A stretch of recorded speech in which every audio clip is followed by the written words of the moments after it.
we actually will transition to our first session of the day. So I call up to the floor my colleague Colin Murphy, along with Bibiana McHugh and Alex Forrest. As I said, I'm Colin Murphy. I'm the Director of Research and Consulting here at the Shared Use Mobility Center. I work on a variety of programs across the country. And on our FTA work, I lead our Novel Data Sources group, which is sort of a collection of AIM and IMI projects that kind of don't fit into the typical set of problems that a lot of transit agencies are trying to address. So it's not routing, it's not dispatch, it's not scheduling stuff. It's trying to do things with some of the new sources of data, some of the new technologies that are coming out, and sort of thinking about this stuff in new ways. And several of these projects are getting into sort of predictive modeling and figuring out where traffic might be, where crashes are likely to be. And then in the two projects we're talking about today, they are developing origin-destination transfer models, which is to do something that I think transit planners have been working on since the dawn of transit, which is figuring out where people are getting on, where they're transferring, and where they're getting off, and sort of what the whole of those trips looks like. But this is harnessing some of the new fare collection and app data that we increasingly have, and then applying some machine learning technologies to get a better idea of where people are traveling, what the full picture of their route looks like. So we're going to do some quick presentations by our panelists here today, giving an overview of their approaches and to the challenges of the ODX model, and we're going to have some discussion, and then we're going to throw it out to you guys for Q&A. So we're going to be here for maybe a little over 45 minutes. And so just to introduce our panelists, first we're joined by Bibiana McHugh, who is the Manager of Mobility and Location-Based Services at TriMet in Portland. She's kind of a big deal. She initiated the first release of Google Transit, which later became GTFS. She worked on the Open Trip Planner and the formal government adoption of the Open Street Map to support transportation systems. So welcome, Bibiana, happy to have you here. And also we're joined by Alex Forrest from the Pioneer Valley Planning Commission. He's worked as a transit planner at the Planning Commission for 9 years, and that's in the Pioneer Valley of Massachusetts, which is an area you might know. It's sort of best known for maybe the 5 colleges there, UMass and Smith College and Amherst and so forth. He studies ridership patterns and plans bus service for the Pioneer Valley Transit Authority, and his early childhood in Japan sparked an interest in high-quality transit. And recently, Alex, in addition to his work on this ODX model, Alex has been instrumental in the establishment of 2 new express bus routes, which dramatically reduced travel times in Western Massachusetts and connected the PVTA network to Worcester. I'm going to first, so Alex, we have your presentation queued up first, and then you can just say the word, and then Rudy will advance the slides as they go through. All right, sounds good. Thank you.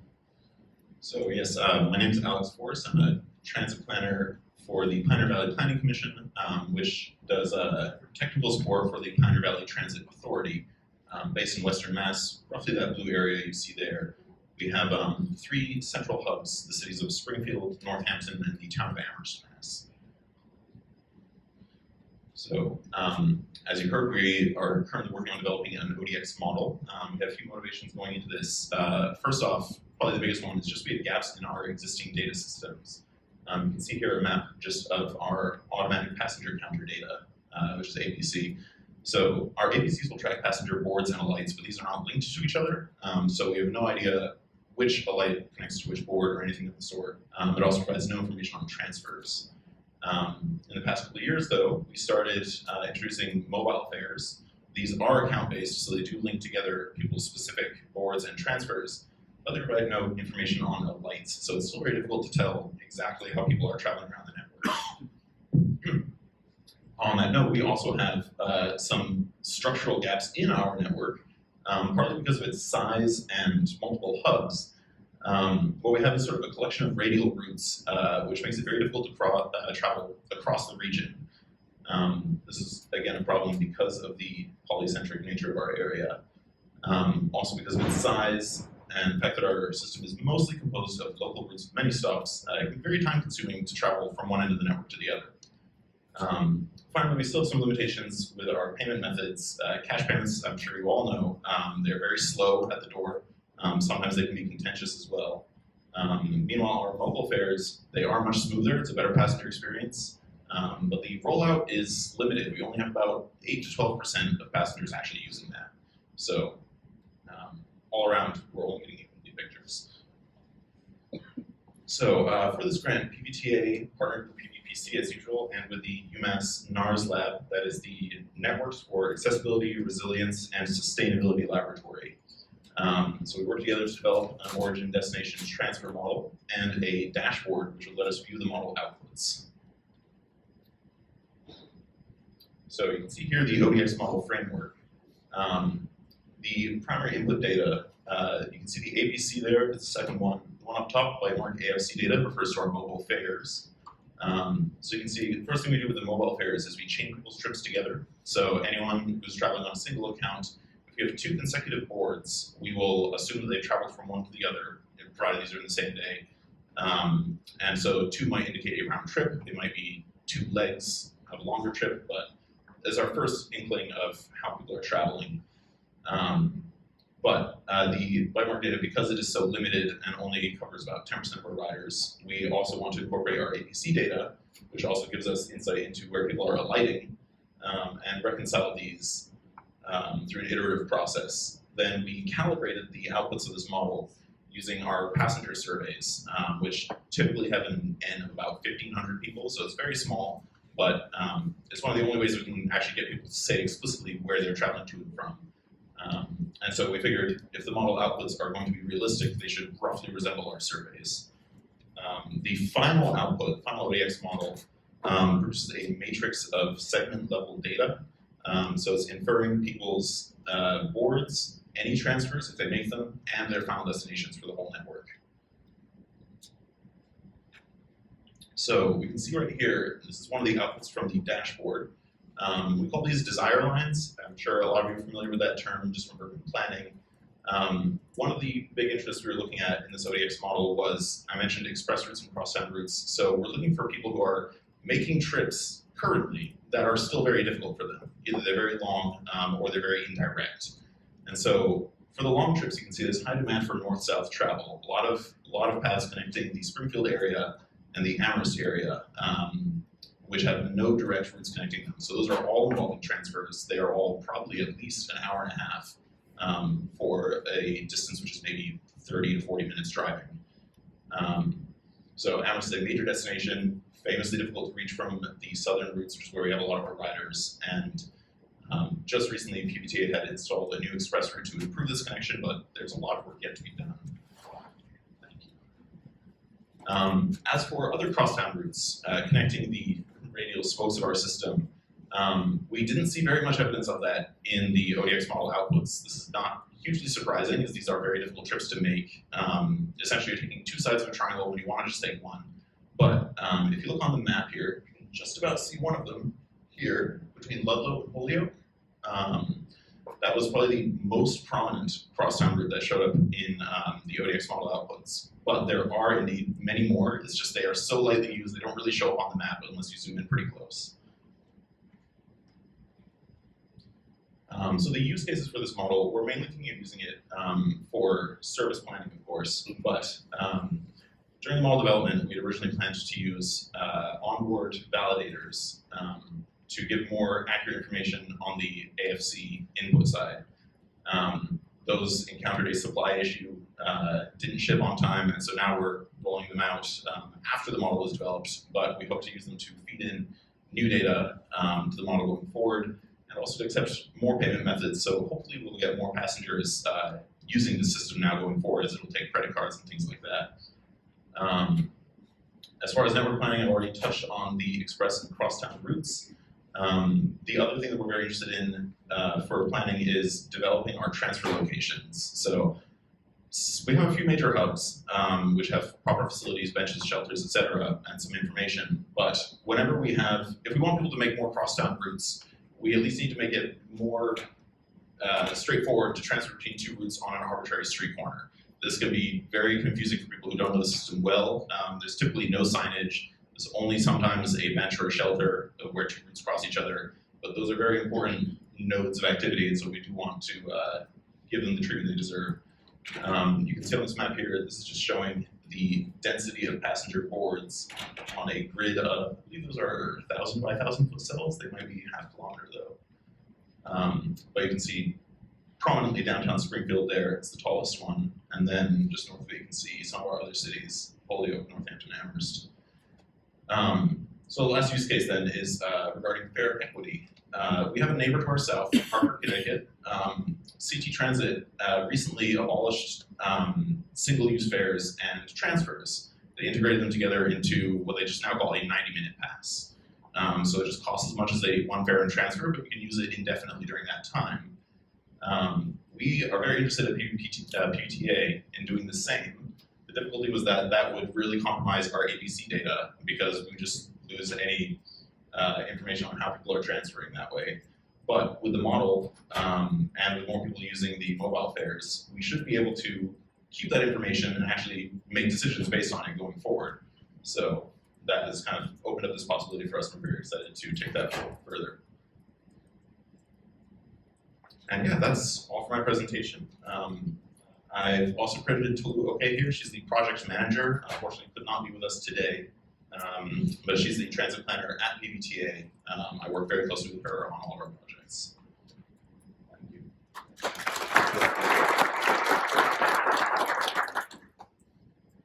Okay. Okay, thank you. Thank you, everyone. At first, I would like to thank the FTA for making all of this possible, their innovation grants. And also our key partners on this portion of the grant, Larry Peters, Urban Logic, and some of the data providers. And yes, it's true, we did partner with Uber and have a lot of their data for analysis. Okay.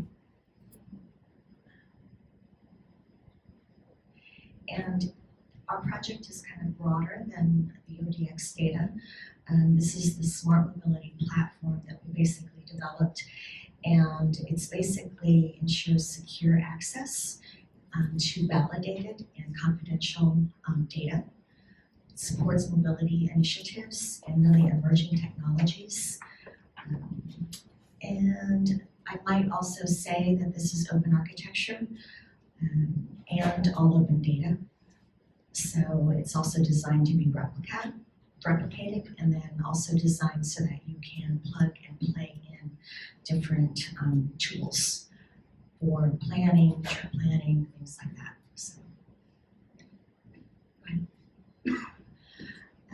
now this dashboard has a lot of data and information in it, and it's really designed to analyze the entire system, so not just buses and trains, not just NTD reporting. It goes beyond that to really look at mobility management and movement from door to door, and transfers multiple modes. Go ahead. Again, I mentioned a lot of data sets are in here. A lot of it is confidential, but historic, scheduled, real-time, third-party service providers, you name it. Of course, we also have the census data and information to ensure equity and accessibility, even open weather. And this really allows us to dig into some of the data. For instance, if there is a spike in Transit Plus Uber trips, is that because of data? Is that because of weather? Is that because of a lull in service? Things like that, so. Go ahead. Now the ODX model really provides new insights into travel patterns too. We have our hot fast pass system. It's tap on only.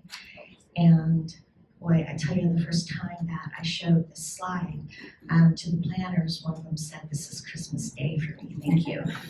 Literally. Go ahead. And I'm not going to go into the methodology. It's very similar to Alex. We have a page on it too that we can share. So go ahead. Again, there were data challenges. This is part of the lessons learned.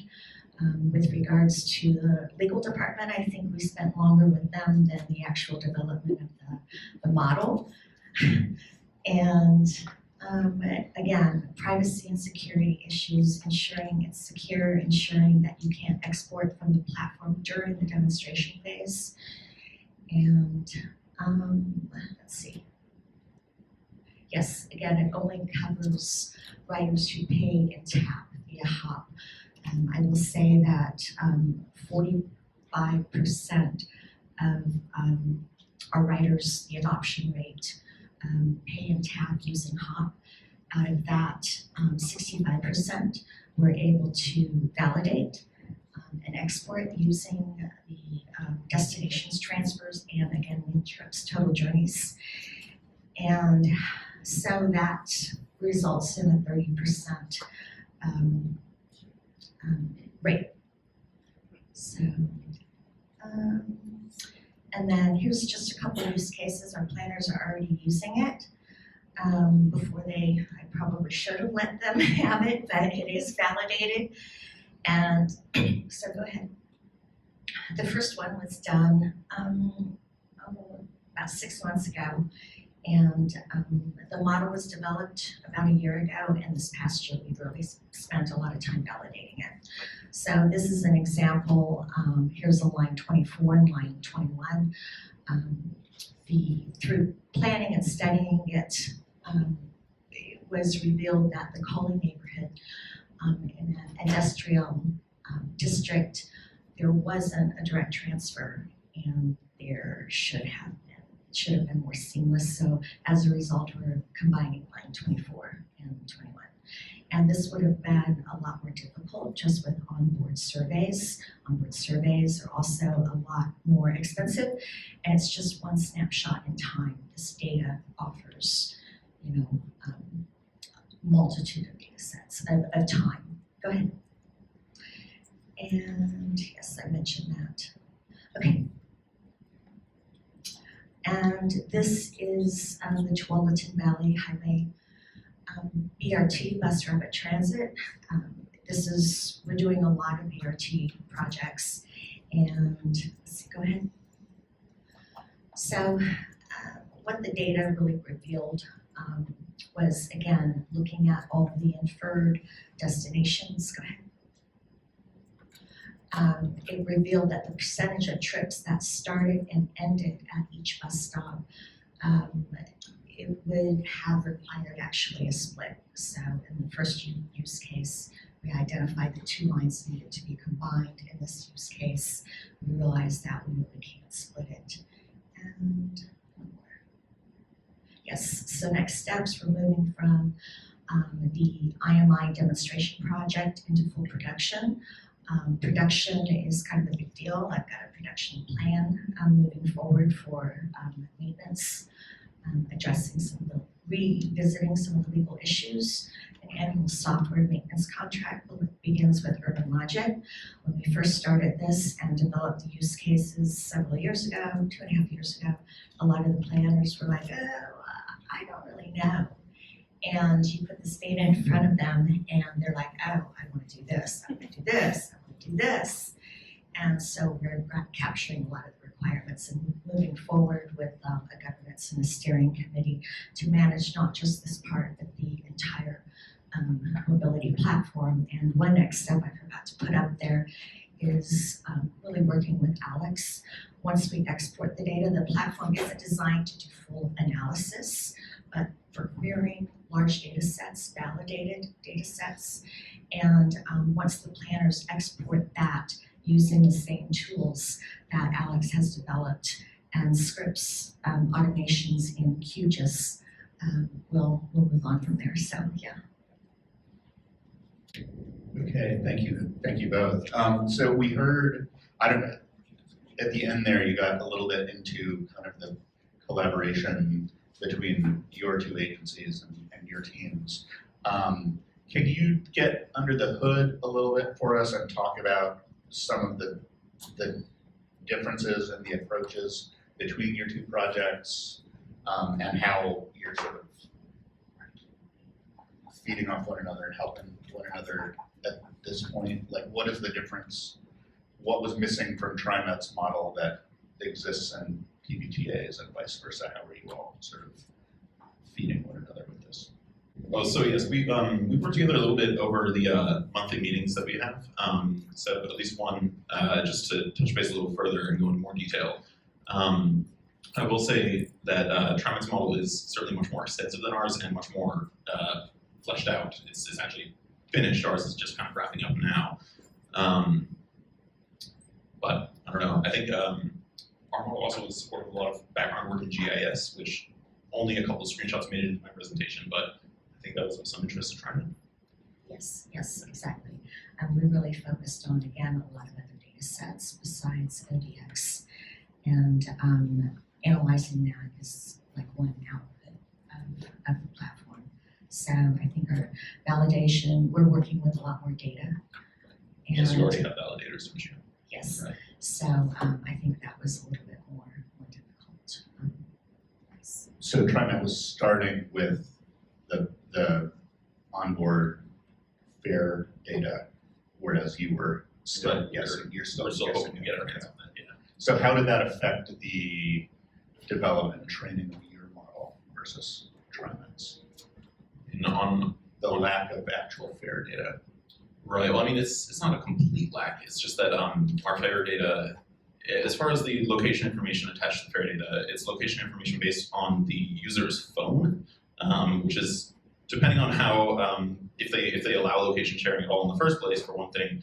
But even if they do allow location sharing, the phone's GPS, I've noticed this with my own, and just by looking at the data, it has a tendency to lag. It doesn't always completely update to where you're currently standing, and so this does create a bit of a privacy concern in the data where you can sometimes see just a little trail of activations between someone's house and the nearest bus stop.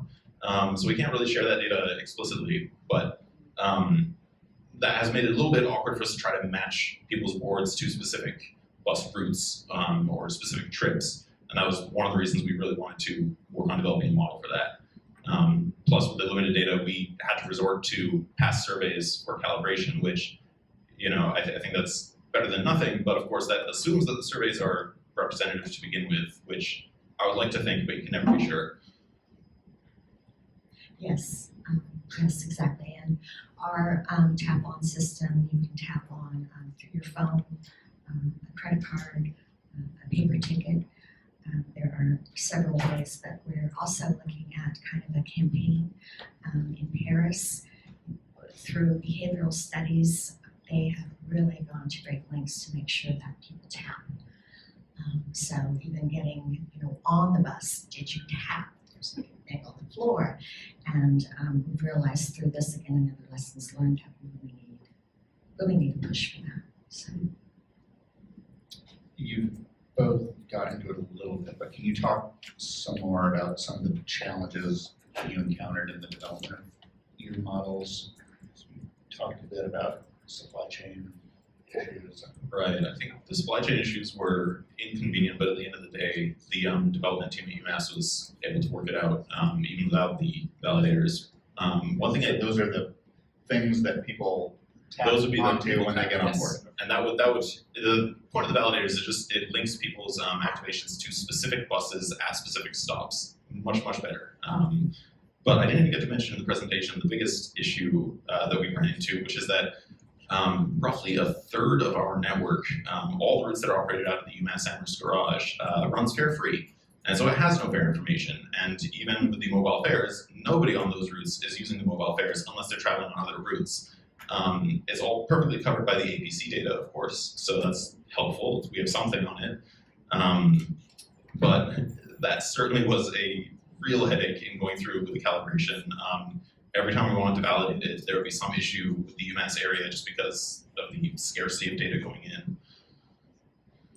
And Bibiana, I remember you talked about the difficulty of discerning, especially when there were interline routes, figuring out which bus or train people were on through You have a those. good memory.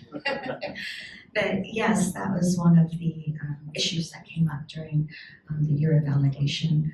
The year of validation. But again, just first identifying the problems. Okay, something's not right here. And pretty early on, we identified it was the cause of interlining. And we do a lot of that within TriMet. So. Just we had a question. So. Yeah, quick question for Bibiana. So your pilot is you're doing rail and bus at the same time, right? Yes. And any thought of you said you were working with Lyft. Any thought about working with some of the car share to get their data, or like here in Chicago we have the Libby buses, which is all. And any thought on trying to link some of the other shared mobility sources? Yes, boy, that set me up. I almost forgot to bring that up. But I want to introduce you guys to Driver Seat. And again, it's been very difficult. Lime, some of the scooters, all their data is open. They were very happy to work with us. We share analysis and information. A lot of the origins and destinations, like for Uber, it proved to be very, very valuable, but we only got a couple sample data sets from them. But Driver Seat is a new company, and it's a co-op of drivers who drive for Uber, Lyft, DoorDash, all of these things, and it's an application that actually captures their data, their origins and destinations for everything. And the data is open, they have a dashboard, and they're going to be sharing it as it expands throughout the US with transit agencies, government agencies, of course for a fee to keep the project running, but I'm pretty excited to get that data. So if they're working for Uber and Lyft and DoorDash and switching between them, it captures all three of those rather than them being data sets that you would need to get from each provider. Yes, it captures all of the data, and it helps them in a lot of areas too, like validating their pay. They get checks from Uber and Lyft, they don't know, and but this they're able to really validate pay, a lot of things, miles traveled. And that's Driver's Seat. Let's talk a little bit more about kind of who you, in the development of these, who you saw as the stakeholder groups, how you early on thought about the use cases for the models, and then maybe how that evolved over time. I think the stakeholder groups would presumably just be PBTA themselves in our case. And I think to some extent UMass, just because they are not only involved in the development of the model, but literally involved in the operation of our network. So I'm sure they would have to be included. As far as the use cases, it really was kind of just a good opportunity. We saw the grant coming up and it jived very well with the sort of research we had been doing. We were about 1 year or maybe even just half a year into mobile fare data and had started using that to explore how people were making trips that were visibly inconvenient for them, and what we could do about it. And then this opportunity came along. We thought, well, why don't we step on that?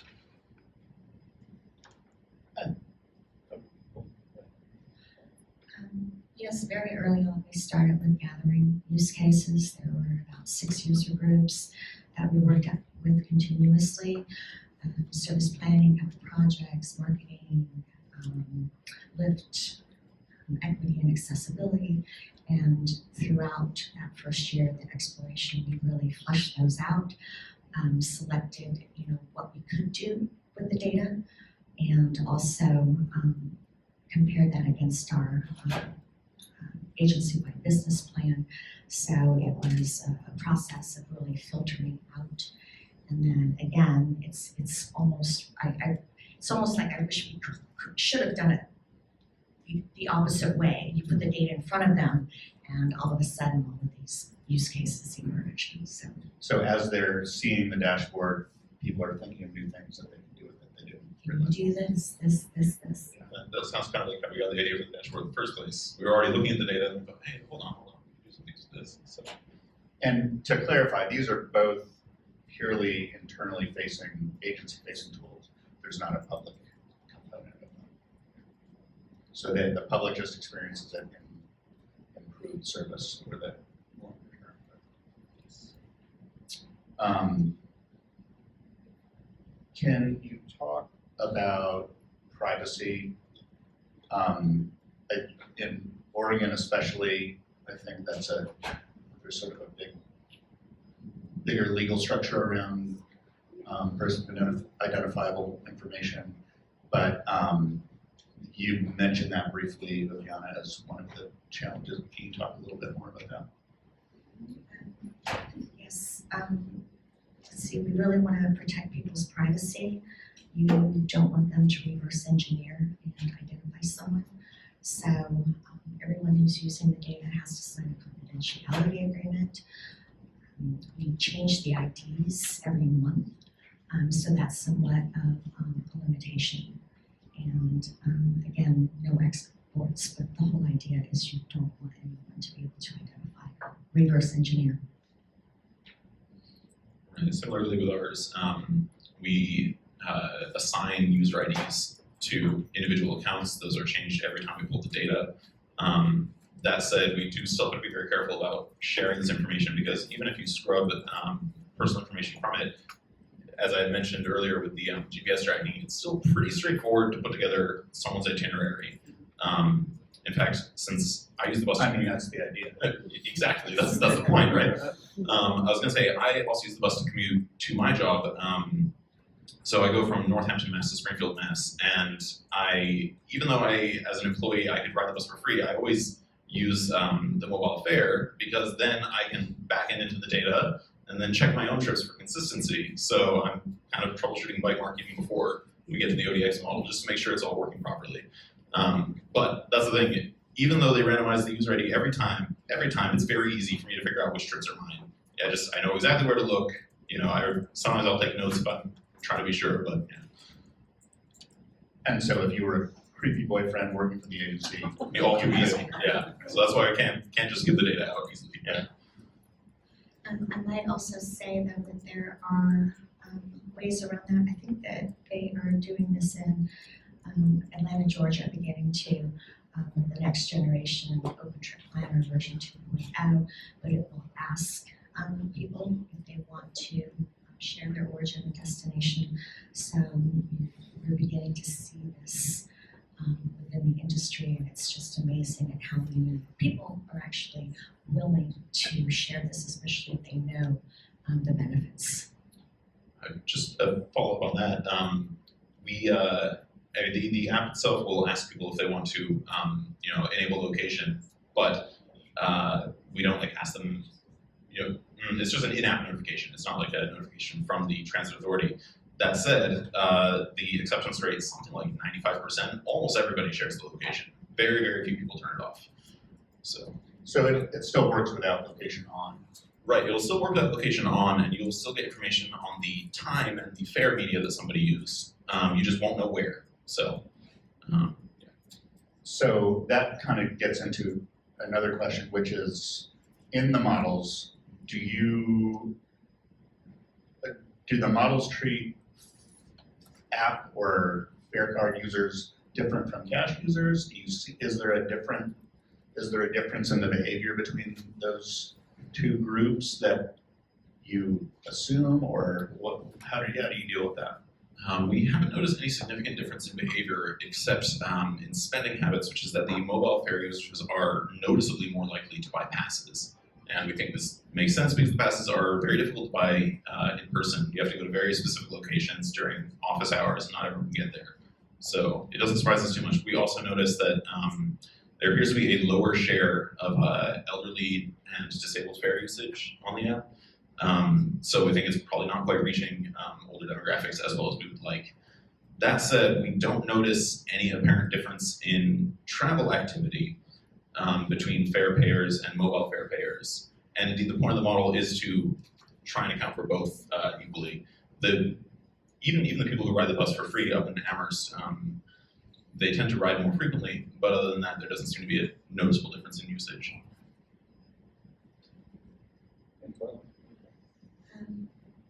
We're starting with data where people have only tapped and paid, and there's a variety of ways to tap. That's 45% of our riders based on the APC counts, so we're not counting anyone else. And then again, 65% of that comes out of the model, we're able to validate. Will these be, next time you're doing fare studies or these kind of fare policy studies, will these be used to inform that? I think that's likely, yes. I think we're also looking at, not just looking at changes in fare policy, I mentioned the 90-minute pass notion earlier, but also just we're hoping to use the model to get faster results on the efficacy of any service changes than we would normally get through a survey.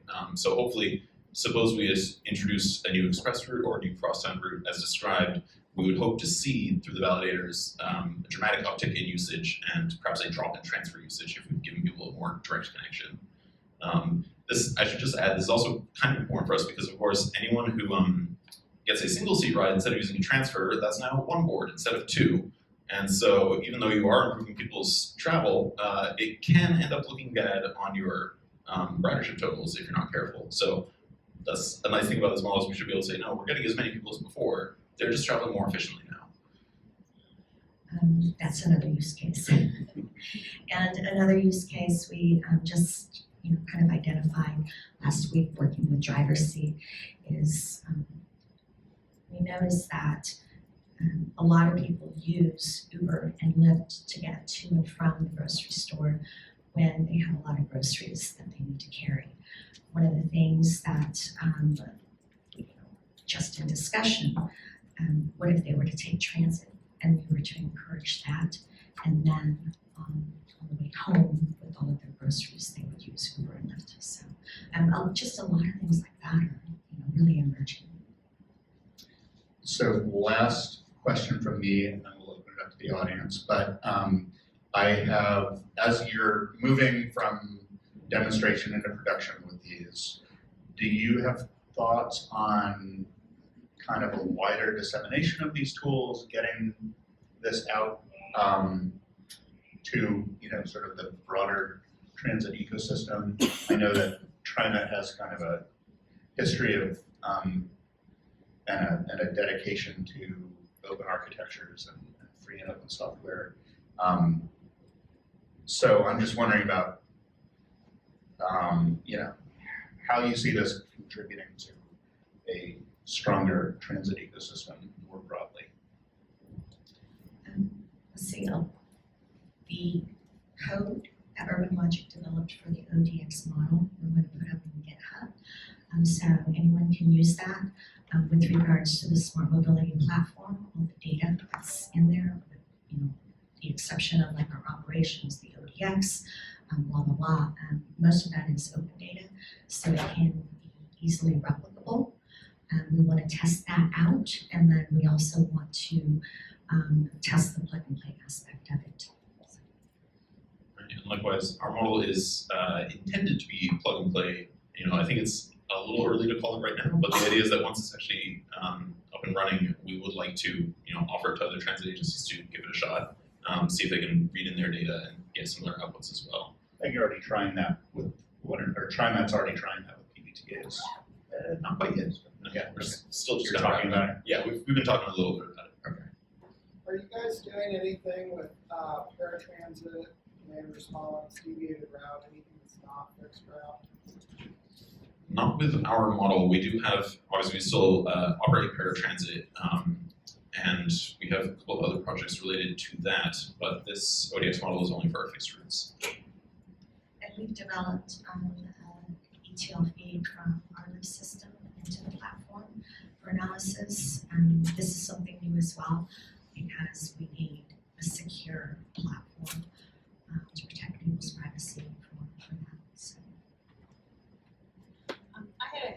and a question. I'm Brenda Newcomb from Mobility Data. Just wanted to mention that Fares V2, in case anybody doesn't know, about 2 weeks ago, Fare Media was adopted, which now can do cards, transit cards, as well as bankless cards, which we're really excited about. Apple, Interline, and Cal IDP are the early adopters. And my question to you is, you had mentioned that sometimes the data can make you look bad as far as ridership. At Mobility Data, we often have a talking point that we really need to change that metrics, because as you get multimodal, as you start to measure other things like efficiency or like equity, we need to measure success for transit, different things to your ridership. So my question is, as you're looking at this data, is there a way to start to quantify those metrics to change those measurements? I would say yes. Even before we had the ODX model, the ABC data that we use provides a host of other information. One metric that I've been using more recently in the past about 6 months or so is the average occupancy on the buses. The ABC data will track the number on board at all times. It's a little bit glitchy. I've definitely noticed a couple of runs the onboard counter will just tick up and never go down. So you got to weed those out. But this would be, for instance, as I mentioned earlier, if you eliminate someone's transfer so they have a more direct route, you're improving their trip, but you're cutting the number of boards you're getting from that person on that trip in half. But the number of people on buses, right, sort of occupancy per mile or per hour, that would stay the same, potentially even higher. And so when we first introduced the north-south express route in our system, one of the two routes I worked on recently, this was exactly one of our concerns because it shortened a route that previously required a transfer. So we tried using passenger kilometers instead, just to verify that people are still traveling the same miles on our system, just with fewer boards to do it. And in fact, the results were a little better than we thought, because while the outmoded routes did suffer a loss in ridership after the new route was introduced, the net ridership across all three routes was much higher afterwards than before. So essentially the drops that happened on the routes that were outmoded were less than the increase in ridership we got from the brand new route. So it was a net positive. And I might add quickly that was the impetus for developing the smart mobility platform. Historically, transit agencies focus on ridership as a means of measurement. As we move beyond, again, buses and trains, as we create faster, more efficient, safer trips, what does that actually do to ridership? And but again, we need marketing. We need better equipment on the buses. We need better counters. In fact, we also, part of this project, developed a machine learning model to improve our real-time information. So all of this data makes the ODX model better.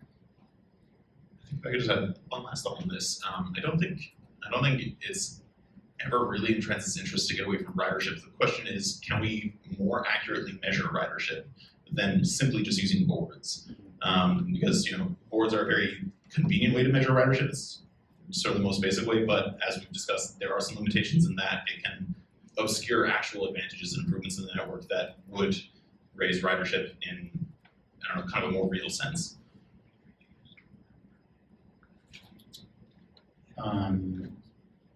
Any questions over on this side? I can't really see you, so if you're blocked, wave. So with the kind of shift a little bit towards more fare-free systems, are there any additional inputs into your models that you could think of that could help kind of get, especially to that transfer piece, when you lose that allocation? I'm not sure exactly how we can square that problem with fare-free routes. As I mentioned, about a third of our network is fare-free and has been since, I would say, at least the 1970s. I'm not sure exactly when they started launching it free, but that has just been a continual thorn in our side during development. There's only so much we can do to get data from there. The APCs are our best bet. We still do the boards, we get the lights, but we just can only infer how people are transferring around the network on those routes. So yes, I'm not sure what going fare-free would do to data inputs if you had a system that previously only accepted fares. Valley, did you all use UMass to develop your model, or was there another company that did that? I'm sorry. It was done entirely within UMass, yes, as a development team of 2 people. So between you two, do you feel like that impacted your projects in any significant way? You working with UMass and you working with a private organization that does that kind of data analysis? Yeah, I'm sure it impacted it. Although I have to say, I'm not sure I could explain what the difference would have been if we had gone with a actual consultant here. That said, the team at UMass, it was small, nearby, easy to communicate with. Certainly everything seemed to go very smoothly. Just bouncing those back and forth, share data very easily. Yeah, I think everything went about as well as I could expect. I might say that this was the first grant that I've done where I did not select this partner up front. I selected all of the other partners. I almost selected someone, but the technology is evolving so fast that we actually went out for an RFI first that helped write the RFP, and there we selected Urban Logic. And again, part of that was we wanted open architecture. We wanted that model, the coded model, open source. And the UMass team is already publishing posters and papers on this, Oh right? yes, the UMass team actually already published the model structure at TRB earlier this year. So the model team is 2 people. It's Jimmy Ope and Mohammed. His last name escapes me. I'm sorry. But they presented to TRB earlier this year, and I guess it went very well. And Julian Farrow from Urban Logic, he's a data scientist. He has a master's in nuclear physics.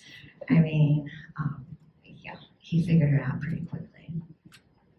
I'm just thinking the motivation to publish might be different between those 2 groups. All right, well, thank you both so much. Thanks for kicking off the second MIC workshop.